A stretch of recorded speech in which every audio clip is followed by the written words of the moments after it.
Avoir un bien en location, c'est un super projet. Mais, soyons honnêtes, la gestion au quotidien peut vite devenir un casse-tête. Et s'il y avait une méthode pour non seulement garantir ses loyers, mais aussi pour éliminer complètement tous les soucis de gestion? Eh bien, c'est exactement ce secret qu'on va décortiquer ensemble. C'est la question que finissent par se poser beaucoup trop d'investisseurs. Comment un projet, qui sur le papier devait être une source de revenus tranquille, se transforme parfois en une sorte de deuxième job, plein de stress et d'incertitude? Alors c'est quoi au juste ce fameux dilemme?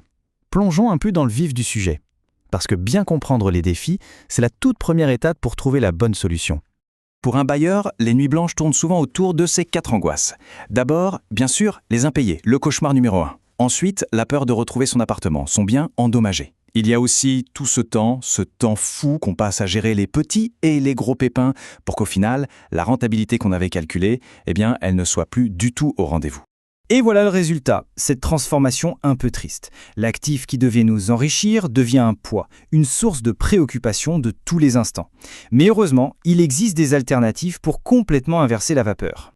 On en vient maintenant à la solution qui peut vraiment changer la donne. Et si le locataire était une société? C'est une approche beaucoup plus professionnelle pour une tranquillité d'esprit, elle, totale. Bon, alors, une société locataire, qu'est-ce que c'est en vrai? C'est simple. L'idée, c'est de signer un bail, non pas avec un particulier, mais directement avec une entreprise. Ça peut être une conciergerie pro, une société qui cherche à loger ses salariés, et cette entreprise, elle devient le seul et unique interlocuteur. C'est le locataire officiel qui prend en charge absolument toute la gestion de l'occupation. Le processus, vous allez voir, est d'une simplicité incroyable.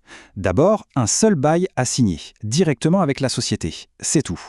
Ensuite, c'est elle qui s'occupe de tout le reste. Trouver les occupants, l'entretien, la paperasse, et le point le plus important, bien sûr, chaque mois, un loyer fixe et garanti tombe sur le compte. Que le bien soit occupé ou non. D'accord, mais alors, concrètement, quels sont les bénéfices de ce modèle? C'est ce qu'on va voir tout de suite, et c'est là que tout prend vraiment son sens. Regardons un peu cette comparaison directe. C'est sans appel. Le risque d'impayé, le stress numéro 1, passe de élevé à nul. La gestion, qui est souvent permanente et épuisante, devient zéro. Et l'entretien, il est entièrement géré par la société. Le contraste est juste saisissant. Cette nouvelle répartition des tâches est hyper parlante, non? Toute la charge opérationnelle, toute la charge mentale, pouf, ça disparaît. La seule chose qui reste à faire, et c'est la meilleure partie, c'est d'encaisser le loyer. C'est la définition même d'un revenu vraiment passif. Allez, on aborde un point un peu technique, mais qui est absolument essentiel. La compatibilité avec le statut de loueur en meublé non professionnel, le fameux LMNP. Juste pour rappel, c'est ce régime fiscal qui est si avantageux pour les locations meublées. Et donc, la question qui tue. Est-ce que ce modèle de location, aussi génial soit-il, nous fait perdre le bénéfice de ce statut fiscal si intéressant? La réponse est un grand oui.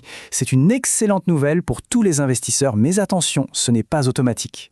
Pour que ça marche, il y a des conditions à respecter, et il faut être super rigoureux là-dessus. Évidemment, le logement doit être meublé. Il faut aussi bien sûr rester dans les clous des seuils de revenus du statut LMNP. Mais le plus important, vraiment le point crucial, c'est le contrat. Il doit être en béton, bien structuré, et surtout, il doit inclure une clause qui autorise noir sur blanc la sous-location. Ce dernier point est absolument non négociable.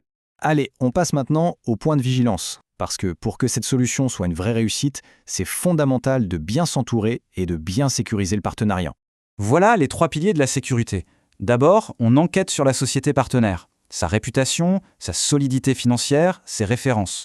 Ensuite, on vérifie que le bail est un vrai contrat solide, vraiment adapté à ce type de montage. Et enfin, on s'assure que ni le règlement de la copropriété, ni les règles d'urbanisme de la ville ne viennent mettre un grain de sable dans l'engrenage.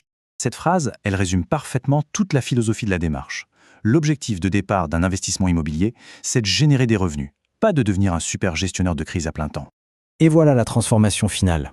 On passe d'un rôle actif, parfois stressant, de gestionnaire de problèmes, à celui beaucoup plus agréable d'investisseur vraiment passif, celui qui peut enfin profiter des fruits de son capital en toute sérénité. Alors, pour conclure, posons-nous juste cette question. Et si c'était enfin possible? Si ce bien immobilier pouvait enfin tenir sa promesse de départ, celle d'être un actif qui travaille pour son propriétaire et pas l'inverse? C'est toute la perspective qu'ouvre ce modèle.